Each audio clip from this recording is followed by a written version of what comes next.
My name is Joni, and this is John Obell channel. On this channel, we just talk to people who have traveled from one country to the other, and they're just telling us their journey, how they move from one country to the other.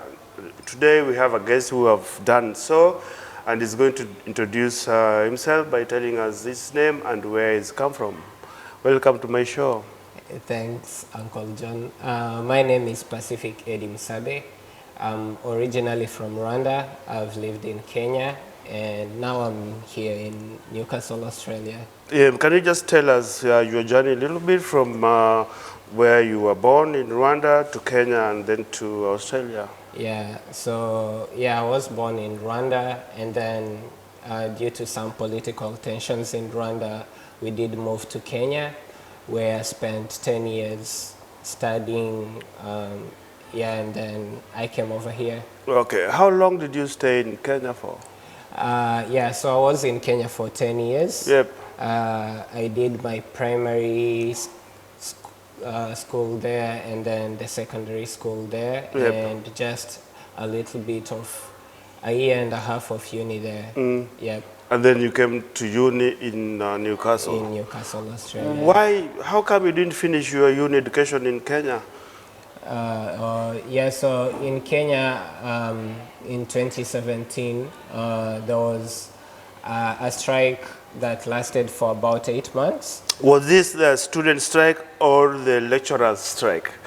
I guess at first there might have been like a strike, a student strike at first, if I remember correct, and then the lecturer one is the one that stayed the longest.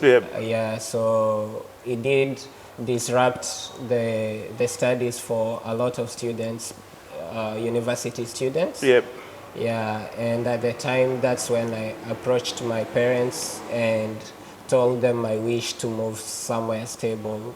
And we looked at options, and Australia turned out to be the best, and that's why I'm here. Oh, so you looked at the options like US, the UK, and then you chose... We looked at the US, we looked at Canada, UK, and then Australia. Canada with the weather, even the US, some of the universities, depending on where they were located, the weather wasn't favorable. Even with UK, Australia was the best destination for me. So tell us that process of coming to Australia. So first maybe it's to do with the choosing of the uni. So I'm here studying civil engineering. And And this is just for the students who outside there and they want to come to Australia. Ed is just going to tell us the process of choosing the university and coming to Australia. So this is the opportunity of telling them as well.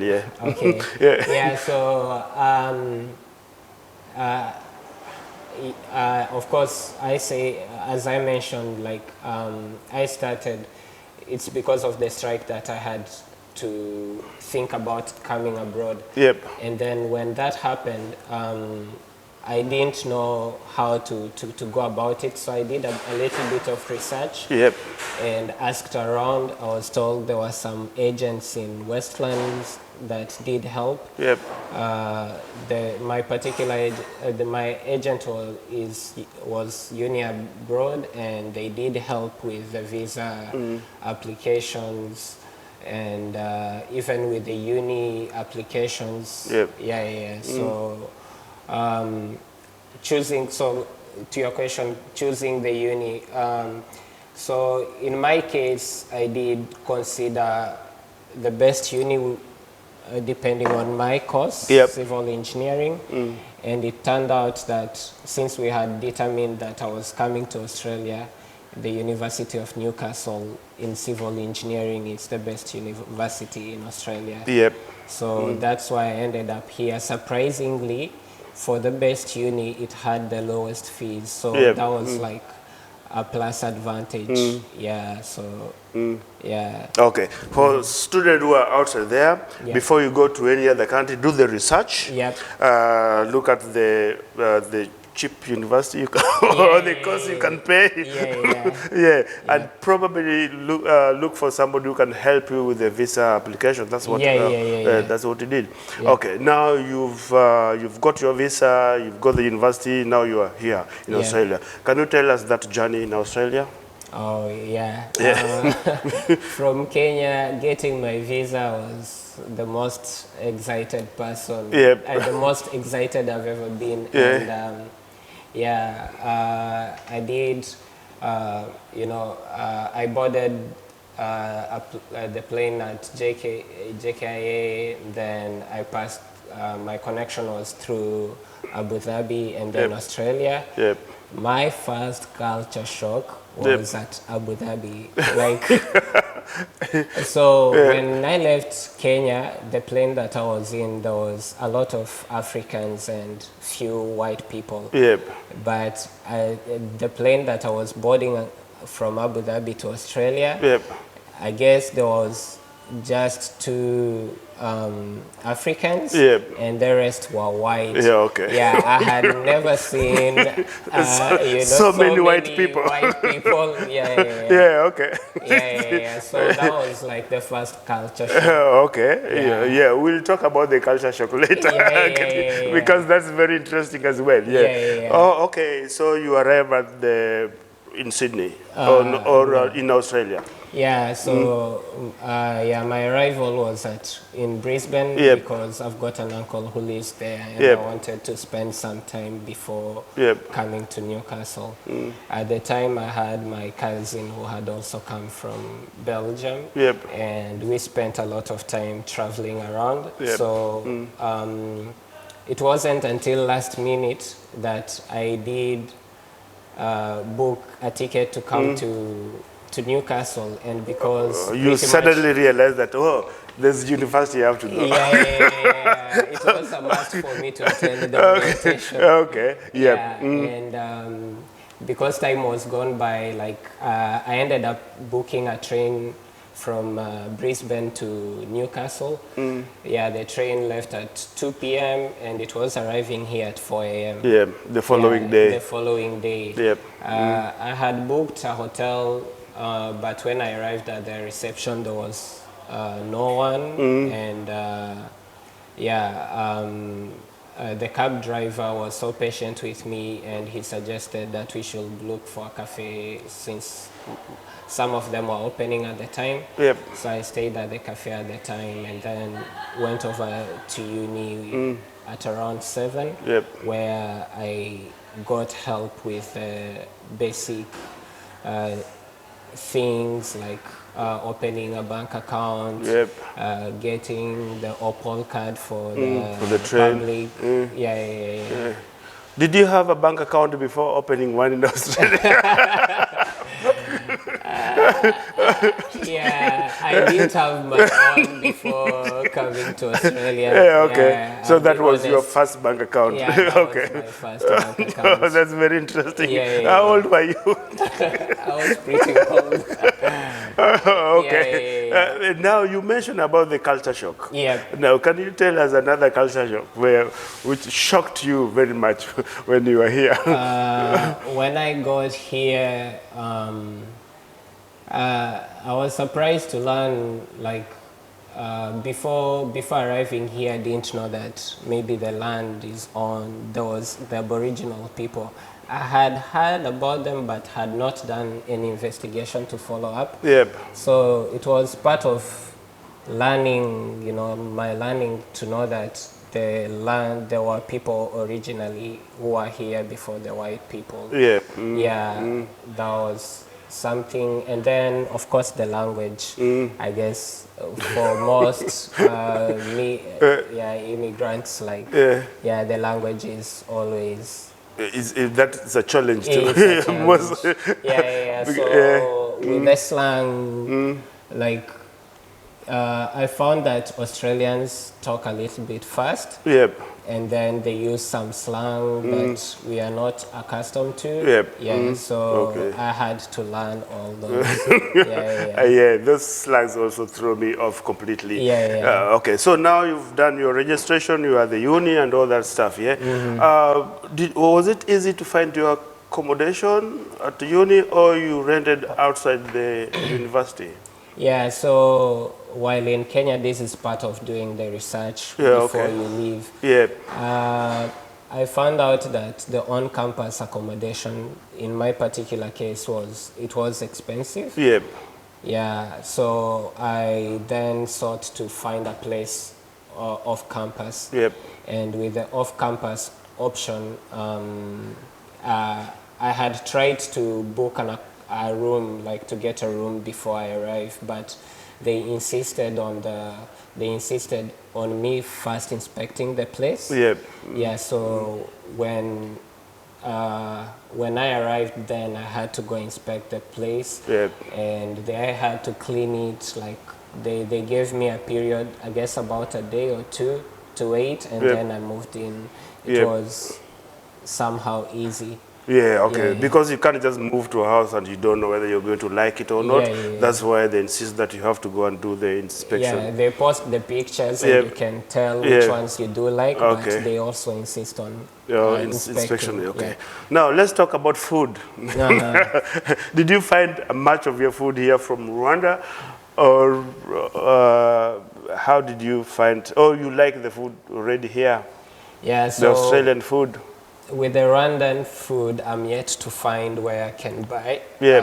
Like the delicacies, we've got things like isombe.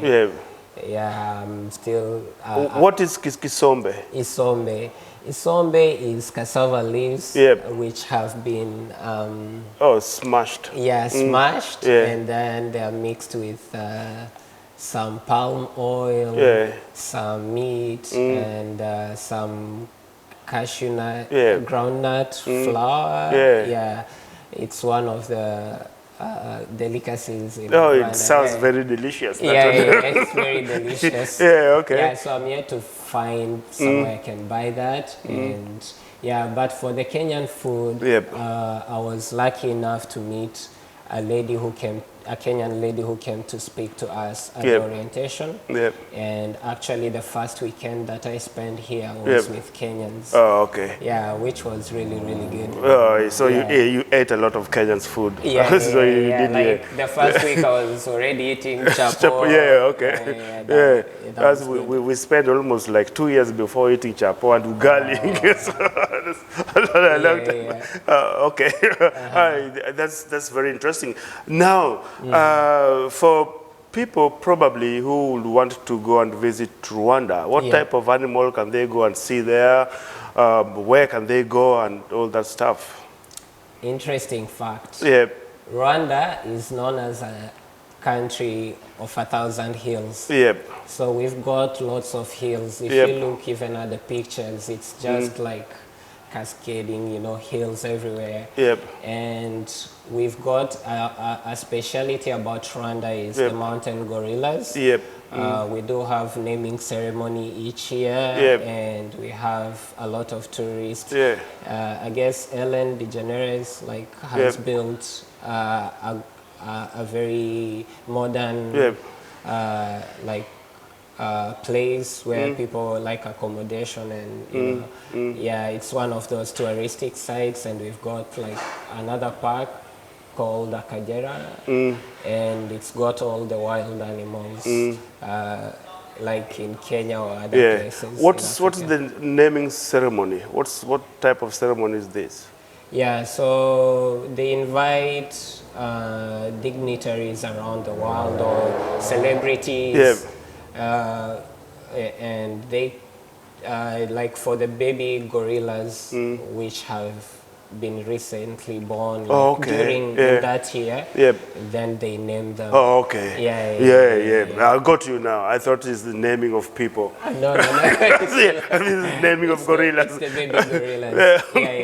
Okay, so your journey is a bit interesting here in Australia. Yeah. And now your student life. Can you just, when you're talking about student life, Yeah. you're just also advising other students who want to come here. How is your student life treating you, and how are you going with your study and all that stuff? Yeah, at the moment it's going really well, Yep. but it wasn't at first. Yep. Yeah, so yeah, like there are some challenges that come with being an international student. Yep. Australia allows students to work for 40 hours per fortnight, 20 Yep. hours a week. Yep. Yeah, so with that, the first challenge comes with finding a job. Yep. If you are looking to work, Yep. that is. And yeah, while there are so many jobs that you could apply for, Yep. like industries that do take international students are limited because of the work hours restrictions that we do have. So that's the first challenge. And then the second challenge comes with when you've got the job. Got the job. Yeah. So with a job, striking a balance between studies and work can be quite challenging. And it doesn't have to be necessarily that maybe working overtime. Or it's more like you might go to work and you're tired. You know, you've got to do pretty much like common things, like you've got to cook yourself for yourself. You've got to do laundry. You have enough family or no one to take care of those things.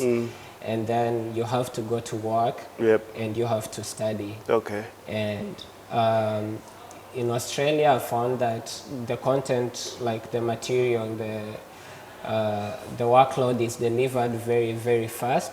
So within like 2 lectures, within a 2-hour lecture, you might cover like maybe about 130 slides maybe in a lecture. Of course there will be diagrams and all that. That's a lot. But it's a lot of information, and you actually need to sit down and study. And you know, if it's memory or like internalize that information to pass your exams. Okay. Are you a good cook? Oh, to be honest, I'm not. That's one of the other challenges. Actually, like if you're looking to come to Australia and you don't know how to cook, please learn how to. You should start learn how to cook now. So the challenge is that you know, even for the things that you might know how to cook, you might not get them. And you have to learn, like it's like a new cuisine. You have to learn how to cook. So otherwise, if you don't cook, you die. You have to eat. There is no otherwise, you know. Okay. So that's your advice to some of the students. Some of the students. If you're a guy who does not get into the kitchen, you know, please try to. You have no option here. You have to know how to cook. Okay. Those are some of the terrible challenges which you faced here in Australia. And there is a lot more. Like, maybe to ask you, like, would you consider grieving a privilege? It depends on each individual. It's not a privilege as such. It's you have to face it. You have to you have to go through it. So it's not a privilege. Is something you get to work. But this is a must. It's you have to do it. You have to go through it, whether you like it or not. I think that would be like a common answer to people. And I think myself too. I thought it as such, but I've since learned that you know, like actually having time to grieve can be a privilege. I've got a friend who lost someone very close, a Yeah. family member very close, Yep. and he didn't, like, when it happened, this was during the COVID times, and Yeah, no traveling allowed and all yeah, that not stuff. Yeah. traveling allowed, Yep. and also being with being international students. Yep. Of course, you can imagine that the family back home was struggling, Yep. so he does not want to add on their, Burden of their burden. financial burden. Yeah. Yeah. So I was like, I think he would like to have grieved, Yeah. like to have time to reflect on Yeah. maybe the times he spent with the Yeah. family member in question, but because there was no such an option, like there Yeah. was no, he didn't have that option, because if he took time off, then who was gonna pay for his bills? Yeah, probably. So, Yeah. So I had to learn that actually having time to grieve, To grieve. Yeah. it's a privilege. Yeah, and those are the actual some of the challenges we go through when we are living abroad from overseas. Yeah. Some of the things we take for granted is like, it's very hard to, if you grieve here and you don't have a support, then other things start to pile up, like your bills pile up, your whatever. Your workload, your like workload. your study, So it's very hard, but anyway, it's that's very part of hard. life. That's what we have. That's what we have to do anyway. During Corona, like during the COVID time, especially when lockdown was on, this is to appreciate the uni efforts to help international students. They did offer gift hampers. They did offer mental health support lines if you needed to talk to someone. I feel that I need to speak, like to bring this out. Being international students, we contribute strongly to the economy of Australia. Of course, So I feel like with the government, there wasn't any help with the international students, and I feel that being contributors to the economy, we should be looked after. Because if then international students are treated badly, or maybe we share experiences that we've not been treated well, then even for prospective students who want to come here, then they feel like they will not be supported. They'll have a second thought. They'll have a second thought. So it's somehow like putting a barrier for them to come here. So